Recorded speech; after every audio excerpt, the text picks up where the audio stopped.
Salah satu tafsir salah yang sangat memprihatinkan adalah tafsir tentang perpuluhan.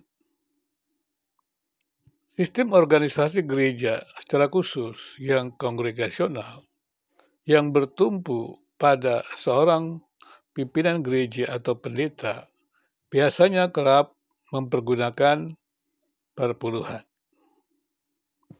Lucunya lagi, klaim perpuluhan untuk hamba Tuhan itu dihubungkan dengan perjanjian lama, katanya kepada suku Lewi.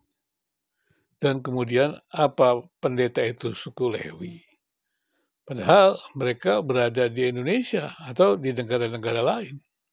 Dan mereka juga bukan orang Yahudi.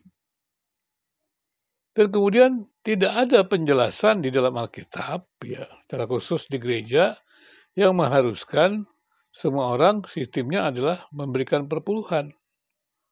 Artinya adalah tidak ada aturannya gereja mengumpulkan dana itu lewat perpuluhan, tetapi maksudnya adalah lewat untuk pendetanya. Sebenarnya kalau kita melihat di dalam perjanjian lama bahwa ada banyak cara dipergunakan, ya. Memang pada waktu itu yang dikatakan di dalam kehidupan umat Israel ada banyak persembahan. Banyak persembahan untuk bisa membangun sebuah kehidupan perayaan-perayaan agama dengan baik. Dan perayaan-perayaan agama itu dilakukan untuk semuanya. Jadi perpuluhan itu tidak diberikan untuk suku Lewi untuk memperkaya suku Lewi. Dan mereka punya jabatan memang dalam konteks jabatan pada waktu itu adalah suku Israel atau bangsa Israel dalam pemerintahan, ya. Pada waktu belum dibuang, mereka di dalam pemerintahan, ya.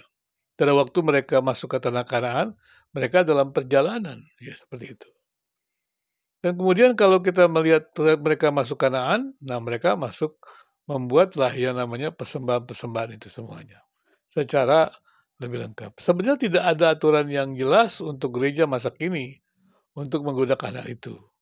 Dalam gereja-gereja mainstream, ya, itu tidak digunakan istilah perpuluhan, digunakan iuran misalnya. Itu boleh-boleh saja.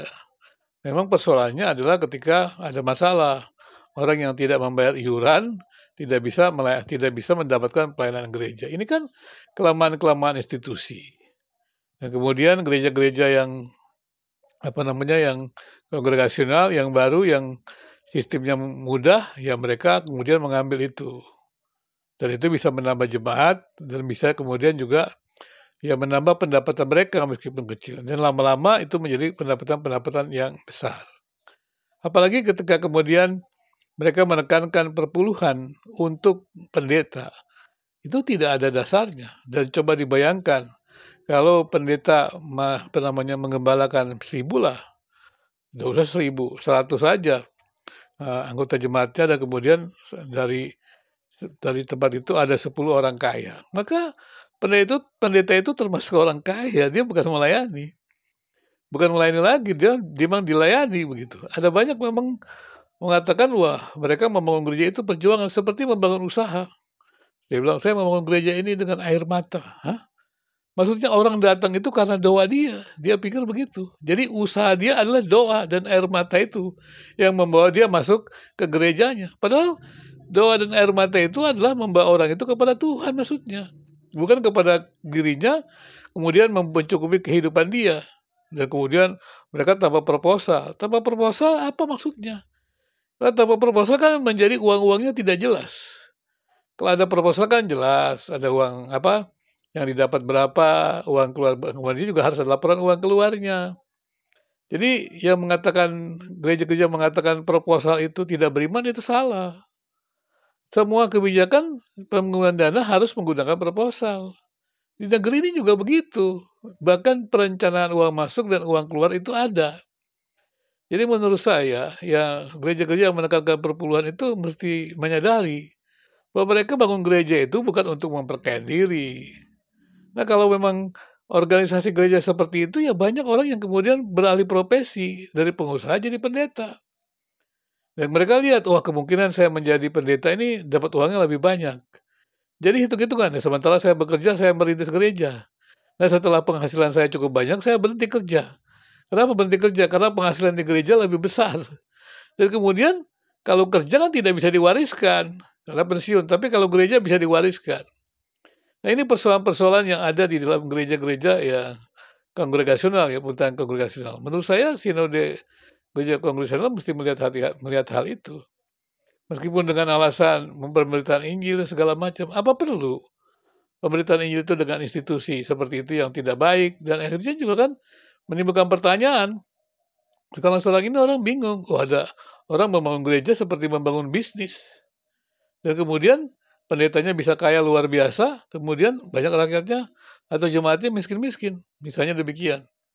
Bahkan saya pernah mendengar juga, memang ada lucu juga gitu, mereka merintis jemaat, dikumpulkanlah orang kaya, dan kemudian dikumpulkan orang miskin.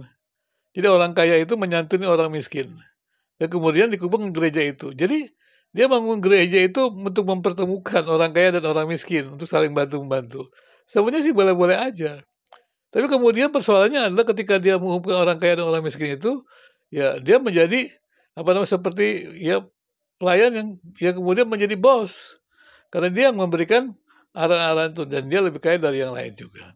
Dan mereka katakan itu ini adalah perjuangan dan apa namanya doa dan air mata. Saya pikir harus hati-hati juga seperti itu. Jadi kalau ditanya apakah perpuluhan itu harus ke pendeta, ya tidak ada suku Lewi sekarang. Ya kalau memang masalah keuangan gereja diatur aja baik-baik begitu. Tidak usah harus itu perpuluhan segala macam, diatur aja strateginya bagaimana gitu. Kalau itu gereja-gereja mula-mula ya, gereja yang besar, gereja yang baru berdiri itu. Karena mereka tidak paham organisasi gereja,